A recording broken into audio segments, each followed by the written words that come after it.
going on? It's your boy, Hood Baker.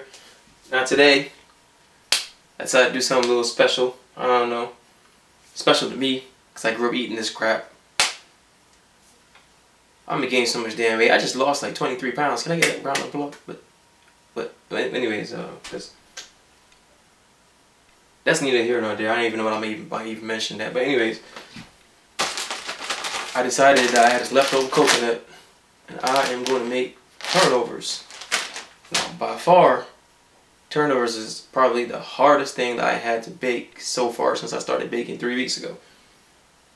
Out of nowhere, remember I said, just get up off my couch, you know, backstory. Okay, watch the other video, you'll find out. Anyways, I decided to get up off my couch again today with that leftover coconut I had, and I decided to make some turnovers. Now, by no stretch do I think this is easy and that I'm playing with this stuff. But I had already started, and I didn't even know if it was going to work. So I didn't want to look crazy, so I didn't want to post a video. But I decided to post a video anyway, but I had already started making what I'm making. So I'm going to show you what you need, as usual, in case you want to replicate what, you know, the Hood Baker's doing.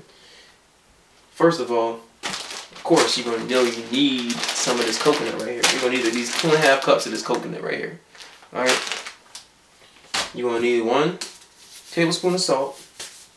You're going to need 4 ounces of butter. Don't try to use Parquet. Use butter. Remember that old song? Parquet, butter. Anyways, it's 1 whole stick, because you have to need 4 ounces of butter. Alright? If I take no shortcuts. You ain't the Hood Baker. Don't take no shortcuts now. Get what you can get, but don't get it at all.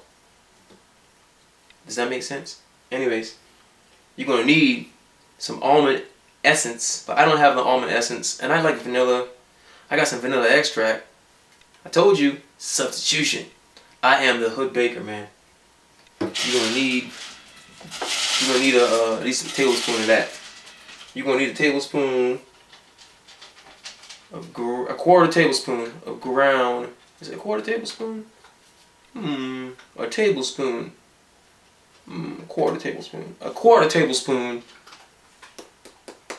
cinnamon, ground cinnamon. Make sure you get you some of that. All right. You're going to need 3/4 cup of sugar.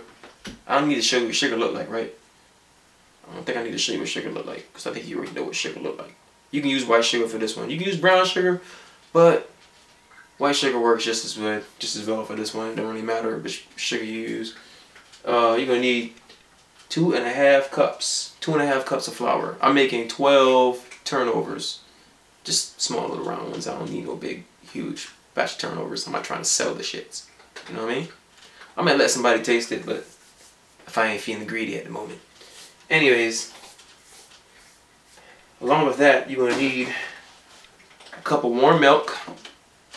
2%. Stay healthy, people. You stay classy, San Diego. If anybody in San Diego watching, you stay classy, New York. Anyways, and Virginia Beach. And Fort Campbell. And Fort Wayne, Alaska. Big up Fairbanks. Anyways, after that, man, I would say you can use some brown sugar to glaze the top. It's a glaze, you know, the glaze mixture. When you glazing something, you know, you want to put like some brown sugar on the top. I, myself, the Hood Baker, might use some cinnamon sugar, just, you know, give it a little bit of flavor on the top of the bread.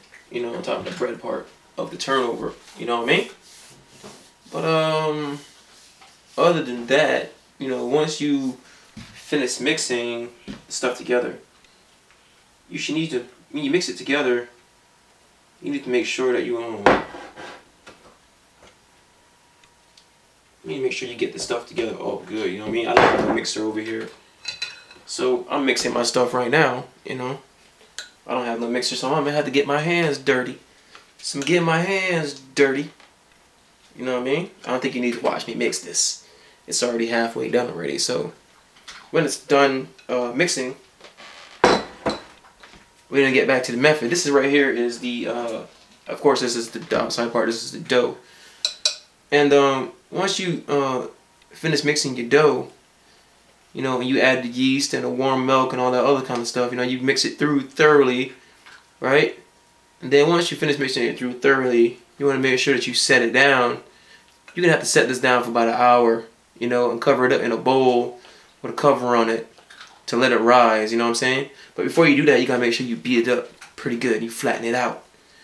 Put it in a bowl, let it rise. And that's when in the middle of letting it rise, that's when we're going to go ahead and make our filling, which is going to be great stuff, man. Great stuff. Okay? So, I'm going to get done mixing this right here, and then I'm going to put it inside of a bowl, and then I'm going to let it sit, and then we're going to come back for part 2 of this video of when we're making the filling, alright?